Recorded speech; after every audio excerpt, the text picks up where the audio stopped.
முன்ன பின்ன ரூம்ல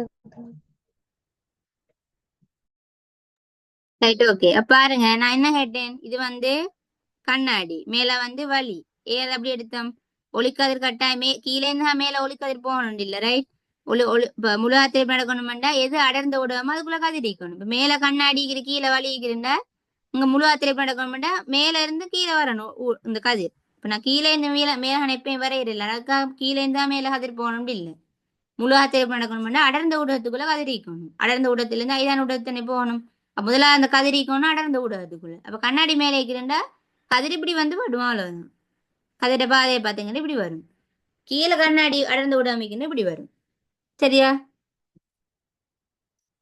ரைட் அப்ப என்ன கேட்டேன்னா இந்த பட்ட கதிருக்கு 3 விஷயம் நடக்கேது என்னென்ன நடக்கேது ஒன்று அது அடுத்த ஊடகத்துக்குள்ள முறிவடையலும் உண்மையில முறியறது எப்படி முறியும் இது வந்து கண்ணாடி இது வலி கண்ணாடி என்ன அடர்ந்த ஊடகம் வலி ஐதான ஊடகம் அப்ப அடர்ந்த ஊடகத்துல ஐதான ஊடகத்துக்கு போகல என்ன நடக்கும் செவ்வன விலத்தி தானே நடக்கும் உண்மையில இது போக வேண்டிய பாதை இது அப்ப விலத்தி முறியணும் எப்படி முறியணும் இப்படி போகணும் இது செவ்வன் இதானே செவ்வன் நடுவுல வர இதான் மேற்பரப்பு இந்த கிடையா வரைகிறது தான் கண்ணாடியும் வலியும் பிரிக்கிற மேற்பரப்பு நடுவுல வரைஞ்சது என்ன செவ்வன் என்னன்னு யோசிக்க போறா நீங்க ரைட் கிடையா வரைஞ்சதுதான் மேலே மேல வலியும் கீழே கண்ணாடியும் மிக்கிறண்டா வலிக்கும் கண்ணாடிக்கும் கிடையா வரைஞ்ச கோடு தான் அந்த 2 ஊடகத்தையும் பிரிக்கிற மேற்பரப்பு வலி கண்ணாடி இடைமுக மேற்பரப்பு நிலை குத்த வரைஞ்ச கோடு என்ன அது செவ்வன் ரைட் அந்த 2 மேற்பரப்பையும் பரப்புக்கு பொதுவாக வந்து செவ்வன் இப்போ செவ்வனுக்கிட்ட போய் பட்ட மாதிரி தான் நாங்கள் வரையணும் என்ன செவ்வனை பேஸ் பண்ணி தானே நாங்கள் ஒளிக்கதிர முறிய செய்யலாம் என்ன சரி செய்யலும் செவ்வனிக்கணும் எங்களுக்கு ஸோ செவ்வனை தான் இது வரைஞ்சி நிலை குத்தா அப்ப கண்ணாடியில இந்த வலிக்கு போறதால கண்ணாடி அடர்ந்த ஊடகம் வலி ஐதான ஊடகம் அப்ப கண்ணாடியில இந்த வலிக்கு போறதால ஒரு சந்தர்ப்பம் என்ன செவ்வனை விலத்தி முறியேதும் முறிவு நடக்கும்னு அடுத்த ஊடகத்துக்குள்ள தான் அப்ப ஒன்று இந்த கதிர் போன கதிர் வந்து இப்படியே பேத்திக்கும் பட் இங்க வலிக்கிறதால இது முறிய போகுறோம் செவ்வனை நோக்கி முறியாது செவ்வனை விலத்தி தான் முறியணும் முறியிரண்டா ஏன்னா அடர்ந்த ஊடகத்துல இந்த ஐதான ஊடகத்து போல செவ்வனை விலத்தி தான் முறியும் அப்ப அப்படி முறியலும் இல்லாட்டி என்ன செய்யலும் 2வது சந்தர்ப்பம் என்ன ஆகுது இப்படி நடக்கலும் இந்த 2க்கும் பொதுவான மேற்பரப்புல மறுவுரன்னு செல்வோம் மேற்பரப்பை மறுவி செல்லல் இந்த வலி கண்ணாடி மேற்பரப்பு தானே அந்த 2க்கும் பொதுவான அந்த 2ஐயும் பிரிக்கிற முக மேற்பரப்புல அந்த மேற்பரப்புல அந்த கதிர் மருவி போகலாம் அப்படின்னா இப்படி வரும் இப்போ 1வது சந்தர்ப்பம் இப்படி ஒன்று நடக்க சான்ஸ் இருக்குது இந்த வந்த கதிர் ஒன்று இப்படி போகலும் இல்லாட்டி மேற்பரப்பை மறுவலாம் 2 3வது சந்தர்ப்பம் அதே ஊடகத்துக்குள்ள அதாவது முழுவகத்தரிப்பு நடக்கலாம் இது 3வது ஸோ யாருக்கு சரி எக்ஸ்பிளைன் பண்ணிடலுமா எப்போ இந்த 3 சந்தர்ப்பம் நடக்கும் இது 3மே சரி ஒருத்தர் சொன்னா ஆனா ஒவ்வொன்றுக்கு நிபந்தனை இருக்குது ஒன்னா நடக்கணும்னா இப்படி விஷயம் ஒன்று அப்பாவா ஒன்னா நடக்கும் 2வதுன்னா அப்படி ஒரு சந்தர்ப்பம் 3 ஒரு வேற ஒரு சந்தர்ப்பம் படுகோணத்தை வச்சுதான் செல்லணும் இந்த படுகோணத்துக்கு ஏற்பதான் இந்த 3 சந்தர்ப்பத்துக்கும் சான்ஸ் இருக்குது படுகோணத்தை வச்சு நாங்க செல்லும் இந்த இடத்துக்கு 1வது கதிர் பொருத்தமா 2வது பொருத்தமா 3வது பொருத்தமா இப்ப பார்ட் 1ல இப்படி ஒரு கேள்வி வரையில தானே உங்களுக்கு இப்படி 3 கதிரை தந்து போட்டு இந்த ஒரு விஷயம் செல்வாங்க தரவை தந்து போட்டு எந்த முறிகதிரிக்கு பொருத்தமானது எந்த கதிர் பொருத்தமானதுன்னு கேட்டா 1 2 3 சாய்ஸ் பண்ண தெரியணுமா உங்களுக்கு யாருக்கு சரி செல்லலுமா இது படுகதிர் கண்ணாடிக்குள்ளே இருந்து வந்த ஒரு படுகதிர் எப்படி முறியும் எல்லாத்துக்கும் முறிவுன்னு செல்லல இது முழுவாக தெரிப்பு 1வதுதான் முறிவு அடுத்த ஊடகத்துக்குள்ள அணை பேத்திக்கிறப்ப அது முறிவு செவ்வனை விலத்தி முறிஞ்சிக்கிறது இது மேற்பரப்ப மறிவு பேத்திக்கிறது 2வது 3வது அதே ஊடகத்துக்குள்ள முழுவக தெரிப்பு அடைஞ்சிக்கிறது ஸோ ஒவ்வொன்றும் எந்தெந்த சந்தர்ப்பத்துல நடக்கும் யாருக்கு சரி செல்லிருமா நீங்க யார் சரி சொல்றீங்கன்னா உங்களுக்கு இந்த பாடம் ஃபுல்லா கிளியர்னு எனக்கு செல்லிடும் முழுவக தெரிப்புல கிளியர் ஆகிக்கிறீங்க யாருக்கு சரி செல்லலுமா ஸோ பிழையாயினாலும் பிரச்சனை இல்லை ரைட் யாரு சரி நீங்க படிச்ச ஒரு ஞாபகத்துல வச்சு நீங்க செல்ல ட்ரை பண்றீங்கன்றாலும் அது பெஸ்ட் தான் சரியாவே செல்லணும் இல்லை இல்லையா எங்களுக்கு அறிவை வச்சுதான் நாங்க செல்லணும் வீட்டை சரியாகவும் வரையிலும் பிழையாகவும் இல்லை அது பிரச்சனை இல்லை ஒரு விடைய சொல்றதுக்கு நாங்க ட்ரை பண்றதுதான் எல்லாத்தையும் விட முக்கியம் ஸோ சொல்லுங்க யாரு சரி செல்லலுமா 1வது எப்ப நடக்கும் 2வது கதிர் மாறி வாரண்டா எப்ப 3வது வாரண்டா எப்ப யாரு சரி செல்லலுமா குயிக்கா சொல்றீங்களா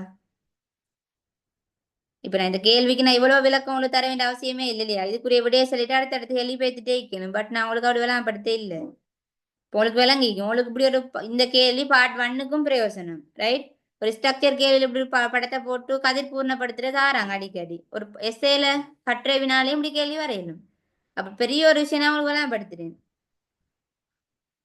இப்ப சிலாக்கள் பார்க்கல எம்சிக்கு இப்பதான் 11 போரி நான் முடியல. எனக்கு வேணும்னா ஒரு நாள் எல்லாத்துக்கும் விட நான் சொல்லித்தரேன். நல்ல பிரச்சனை இல்லை சரியா? இவ்வளவு நான் விளம்பரப்படுத்துறேன். இதெல்லாம் முக்கியமான கேள்வி. நிறைய பேர் பிழை விட்டுற இடம். ஏன்னா இதுல நிறைய விஷயம் இருக்குது விளங்குறதுக்கு. அது விலங்கெடுத்துட்டா பிள்ளையே வர அப்படி விலங்கெடுத்த ஆக்களுக்கு அது ஒரு விஷயமே இல்லை அதுல. குயிக்கா குயிக்கா செஞ்சுட்டு போயிடுவாங்க. அந்த விஷயம் விளங்காத ஆக்கள் தான் மிச்சம் யோசிச்சு யோசிச்சு கஷ்டப்பட்டுட்டு ஆனா கஷ்டப்படுறது கொண்டும் இல்லை அது. நல்லா கிளியரா அதை படிச்சுட்டா சம்மந்தமா 2 3 கேள்வி செஞ்சு பார்த்துட்டீங்கன்னா உங்களுக்கு அது ஃபுல்லா கிளியர் ஆகிடும் சரியா? ரைட், யாருக்கு செல்லலுமா? குயிக்க சொல்லுங்க. தருணியா செல்லலுமா? அது சரியோ பிள்ளையோ உங்களை ட்ரை பண்ணலுமா? ட்ரைஹானு கேளுமா? சாது கேளுமா? இல்லையா ஒருத்தரும்? இந்த கேள்வியோட முடிப்போனா குயிக்க சொல்லுங்க ஏழுமா?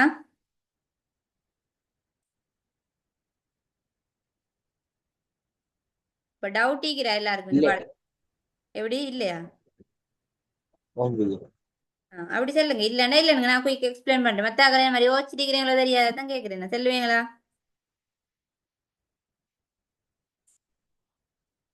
நான் அவெல்லாம் படுத்துவா நீங்க சொல்றீங்களா?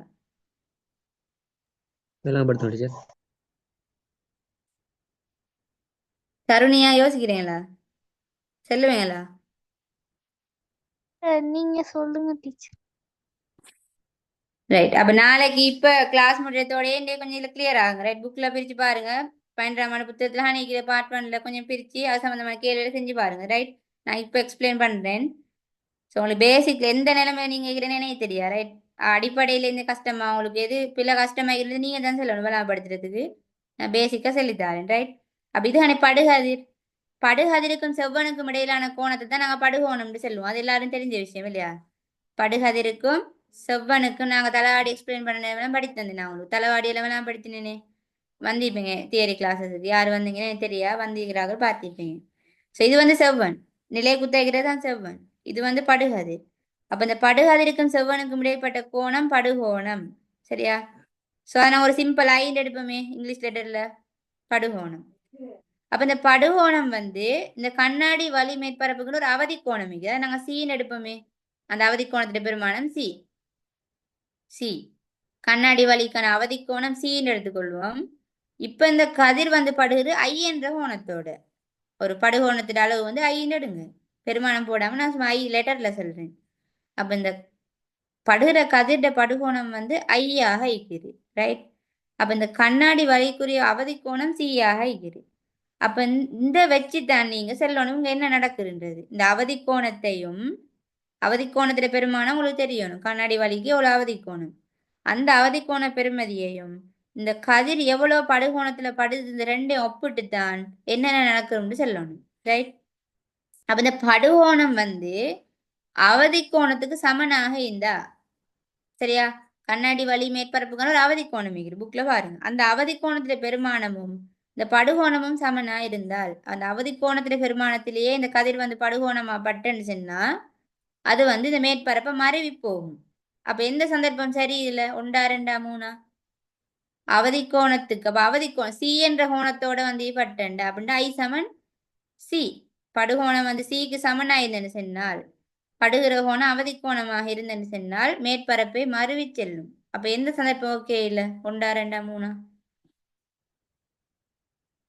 குயிக்க சொல்லுங்க. S, good. 2 இல்லையா? இதான் மறுவி இப்போ ஏற்கனவே படுத்தினேன். மறுவுரண்டா என்ன? இது கிடையாகிறதா மேற்பரப்பு. மேற்பரப்பு கூடாக போறது. கண்ணாடியும் வலியும் பிரிக்கிற மேற்பரப்பு இந்த கிடையாகி கூட போனா மேற்பரப்பை மறுவி போகிறோம்னு சொல்லுவோம். இதுதான் சந்தர்ப்பம் தான் இது. அப்போ ஓகே 2. அப்ப 2 எப்ப நடக்கலாம்? அப்ப 2 ஊடக மேற்பரப்பு தாரான மேற்பரப்பு கூடாக மருவி ஒளிக்கதிர் போவேணுமா இருந்தால் அது எப்ப நடக்கும்? அந்த தார இடைமுக மேற்பரப்பு கண்ணாடி வலியாய்க்கலாம், இல்லாட்டி கண்ணாடி நீராய்க்கலாம். ஸோ ஏதோ அந்த 2 ஊடகத்துக்கும் இடையில ஒரு அவதி கோணம் இருக்கும். அந்த அவதி கோணத்துக்கு சமனார பெருமானத்துல இந்த படுகோணம் பட்டுன்னு சொன்ன படுகோணம் வந்துச்சுண்டா அவர் மேற்பரப்பை மருவி போவார். ரைட், அடுத்தது அந்த அவதி கோணத்தை விட குறைஞ்ச பெருமானம். இங்க ஐன்னு சொல்ற படுகோணம் அவதி கோணத்தை விட சிறுசி. சும்மா சொல்லுமா அவதி கோணம் ஒரு 40 சும்மா நான் எடுக்கிறேன். ரைட், 40 இல்லை அப்படி பாடமாக்கிறாங்க. சரியான பெருமானம் பாருங்க. அவதி கோணம் 40 எடுப்புமே. இந்த படுகோணம் 40 விட குறைஞ்ச ஒரு பெருமானம். அது எத்தனையாவும் மிக்கலும் 39 ஆயிரம் 38 30 வாட்டேவர் ஏதோ ஏதோ 40 விட குறைஞ்ச ஒரு பெருமானம். சும்மா சொல்றேன் அவதி கோணம் 40 எடுங்க ரைட். நீங்க 40 சும்மா எடுக்க சொன்னேன். சரியான ஒரு பெருமானம் மீக்குது ரைட். ஸோ 40 எடுத்துக்கும். இப்போ 40 விட குறைஞ்ச ஒரு படுகோணத்தோட பட்டுன்னு சொன்னால் அவதி கோணத்தை விட இந்த கண்ணாடி வழி மேற்பரப்புக்கான அவதி கோணத்தை விட குறைவான கோணத்தோட இந்த கதிர் வந்து பட்டென்றால் என்ன நடக்கும்? அடுத்த ஊடகத்துக்குள்ள முறிவடையும். ஸோ எப்படி முறியும்? முறிவு விதிக்காமைய முறிவடையும். உண்மையில இது அடர்ந்த ஊடகம், மேல உள்ளது ஐதான ஊடகம். அப்ப என்ன செய்யணும்? விளத்தி தான் முறியணும். நோக்கியில விளத்தி முறியும். அப்ப முறிவு நடக்கணுமா இருந்த அவதி கோணத்தை விட குறைவான கோணத்துல படும்போது முறிவு நடக்கும். முறிவு எப்படி நடக்கும்? ஒன்று செவ்வனை நோக்கி நடக்கும், அப்படி செவ்வனை விளத்தி நடக்கும். முறிவுன்றது கண்ணாடி இல்லாம அடுத்த ஊடகத்துக்குள்ள நடந்தா அது முறிவு. அப்ப அவதி கோணத்தை செக் பண்ணுங்க. படுகோணத்தை விட அவதி கோணம் பெருசி, அதாவது படுகோணம் அவதி கோணத்தை விட சிறுசாகிக்கிருந்தா அடுத்த ஊடகத்துக்குள்ள முறியும். எப்படி முறியும்? செவ்வனை விலத்தி தான் முறியும். நோக்குறண்ட இதுக்குள்ளால முறியுது. இது போக வேண்டிய பாதை. உண்மையில இந்த கதிர் இப்படித்தானே வந்து போறண்ட இப்படியே வைத்திக்கணும். அது இங்கே வந்து வழியே இருந்தா இப்படியே வைத்திக்கும். இது செவ்வன். அப்ப இது செவ்வன். இது உண்மையிலே போக வேண்டிய பாதை. இது ரெண்டுக்கு இடைப்பட்டு போனா அது வந்து செவ்வனை நோக்கி போகும்னு சொல்லுவோம். இது வந்து போக வேண்டிய பாதை, இங்கால வந்து அது விலத்தின்னு சொல்லுவோம். அப்ப இது வந்து அடர்ந்த ஊடகம், இது ஐதான ஊடகம் எடுத்தால் என்ன செய்யும்? செவ்வனை விலத்தி முறியும். எப்ப விலத்தி முடியும்? அவதி கோணத்தையும் விட குறைந்த ஒரு பெருமானத்துல பட்டா விலத்தி முறியும். அப்ப ஒன்னா சந்தர்ப்பம் எப்ப வரும்டா? இந்த படுகோணம் வந்து இந்த ரெண்டு மேற்பரப்புக்கு முடியான அவதி கோணத்தை விட குறைவாய்ந்த முதலாம் சந்தர்ப்பம் சரி ரைட். அப்ப மூணாவது சந்தர்ப்பம் எப்ப வரும்னு சொல்லலுமா? இப்ப சியோட ஒப்பிட்டு படுகோணம் அவதி கோணத்துக்கு சமனாய்ந்த மேற்பரப்ப மறுவும், படுகோணத்தை விட அவதி கோணம் குறைவா, அவதி கோணத்தை விட படுகோணம் குறைவா இருந்தா அடுத்த ஊடகத்துக்குள்ள முறிவு விதிக்காம முறியும். அப்ப இந்த மூணாவது சந்தர்ப்பம் எப்ப சாத்தியம்? மூணாவது சந்தர்ப்பத்தை தான் நாங்க முழுவாக தெரிப்புன்னு சொல்றோம். அது எந்த ஊடகத்துக்குள்ள ஒளி வந்துச்சு அதே ஊடகத்துக்குள்ள தெரிக்கிறது தான் முழுவாக தெரிப்பு. படுகோணமும் தெரிகோணமும் சமனாய்க்கும். இந்த செவ்வனுக்கும் படுகோணத்துக்கும் இல்ல இதுக்கும் உங்கால தெரிகோணத்துக்கும் செவ்வனுக்கும் இல்லான கோணம் தெரிகோணம். படுகோணமும் தெரிகோணமும் சமனாய்க்கும். இதான் முழுவாக தெரிப்பு. முழுவாக தெரிப்பு எப்ப நடக்கும்? விளங்குறாங்களுக்கு நான் என்ன சொல்றேன் எக்ஸ்பிளைன் பண்ண விளங்கிச்சா? ரெண்டு சந்தர்ப்பங்களும் இல்லையா? விளங்கிச்சா இல்லையா?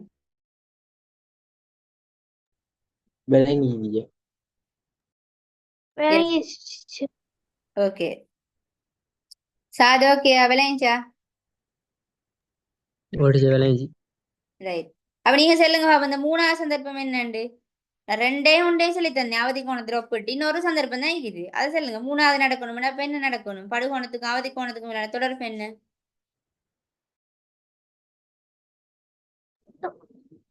வலிக்கும் கண்ணாடிக்கும் நடுவால இல்ல, அவதி கோணத்தோட படுகோணத்தை ஒப்பிட்டு சொல்லுங்க. அப்படித்தானே நான் சொல்லி தந்தேன்.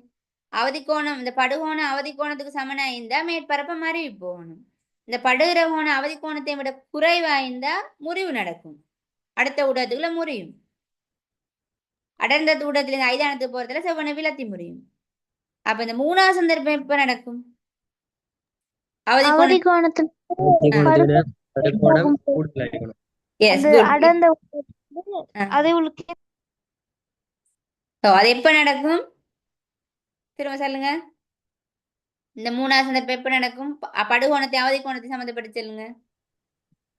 அவதி கோணத்தை விட படுகோணம் வந்து கூடுதலாயிக்கணும்.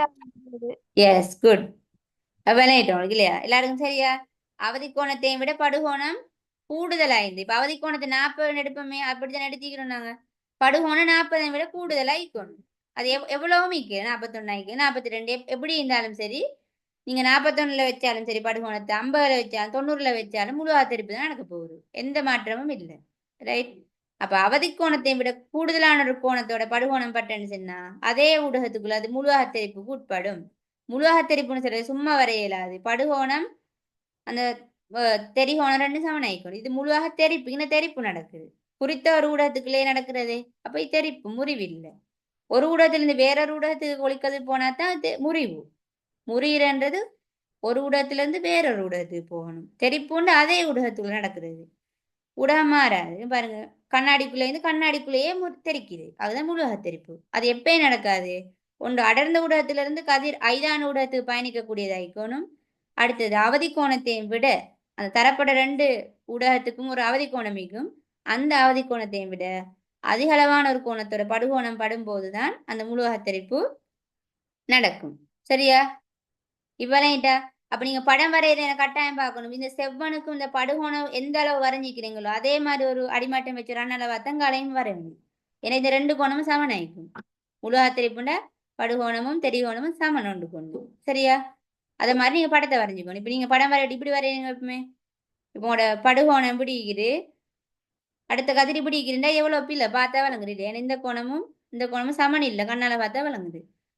இதை பார்த்தா வழங்கு 2 சமன்ன்றது. அப்ப கண்ணால பார்க்கல வழங்கும் எங்களுக்கு சரியான மாதிரி சரியா வரைஞ்சிட்டீங்கன்னா சரி. இப்படி வரைஞ்சா கட்டாயம் பிள்ளாம போடணும். இந்த கோணம் சமன மாதிரி இல்லையே. முழுவாத்தரிப்புண்டா படுகோணமும் தெரிகோணமும் சமனாயிக்கணும். சரியா? முழுவாத்தரிப்பு சம்பந்தமா பார்ட் 1ல கேள்வி எப்படியும் உங்கள்ட்ட சுத்தி சுத்தி கேட்கணும். சரியா? அப்ப இந்த நிபந்தனைகளை நீங்க சரியா ஞாபகம் வச்சு முழுவாத்தரிப்பு 2 நிபந்தனை தான் இருக்குது. அடர்ந்த ஊடகத்திலிருந்து ஐதான ஊடகத்துக்கு போகணும்.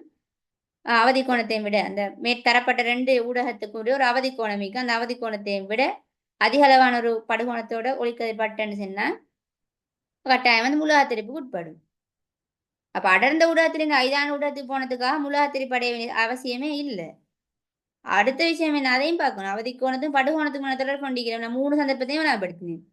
அப்ப அடர்ந்த ஊடகத்திலிருந்து ஒரு ஒளிக்கதிர் ஐதான ஊடகத்துக்கு போகுதுண்டா 3 சந்தர்ப்பம் வைக்கிறோம். ஒன்று முறியலாம், அடுத்த ஊடகத்துக்குள்ள முறிவடையலும், இல்லாட்டி மேற்பரப்பை மறைவி போகலும், இல்லாட்டி முழு அத்தரிப்பு நடக்கலும். அப்போ ஒவ்வொன்று எப்ப நடக்கும்ன்றது நான் உங்களுக்கு அடுத்தது எக்ஸ்பிளைன் பண்ணினேன். விளங்கிட்டா இப்போ உங்களுக்கு கிளியரா?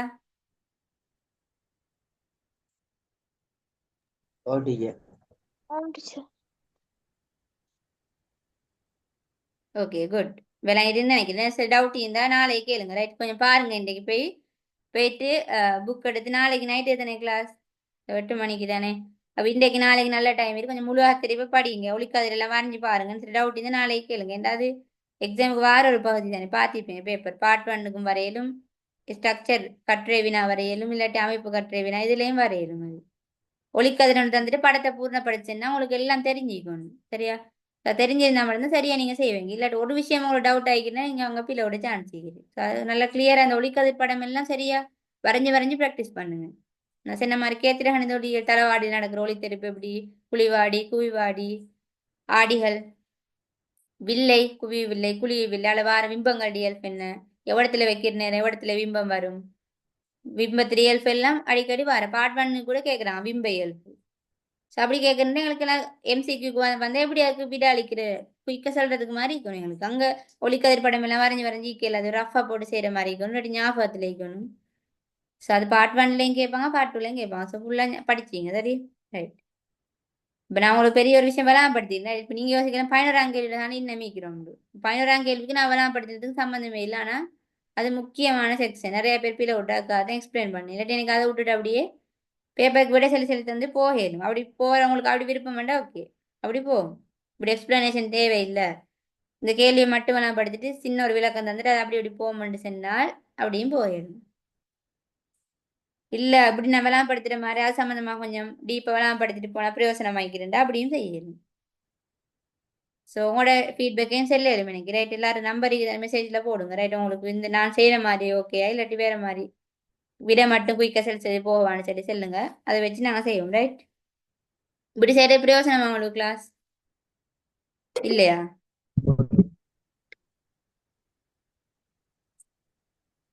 ஒருத்தர் சொல்லிக்கிறோம் உண்டு மத்தாக்கள்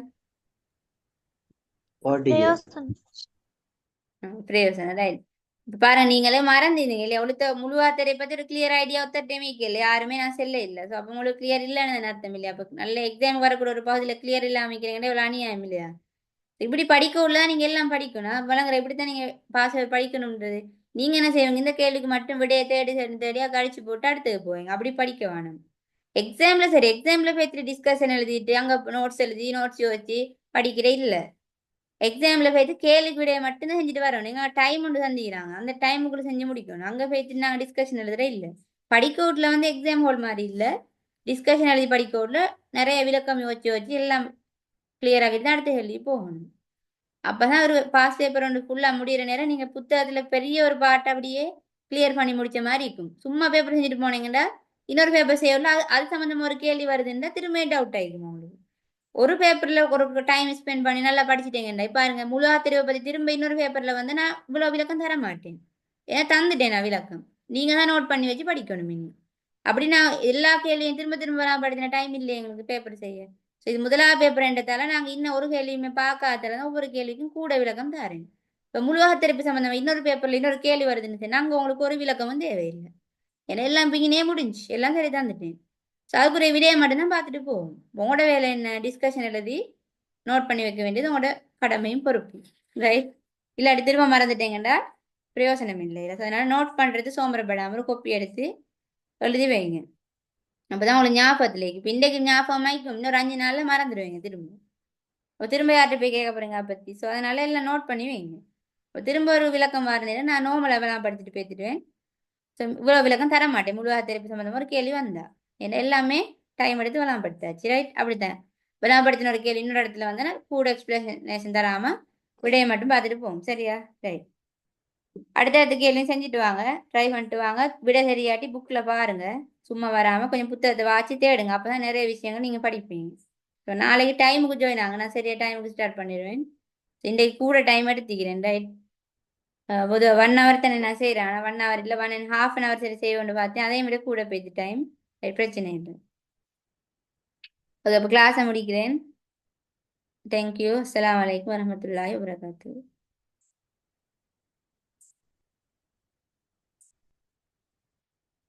ஓகே.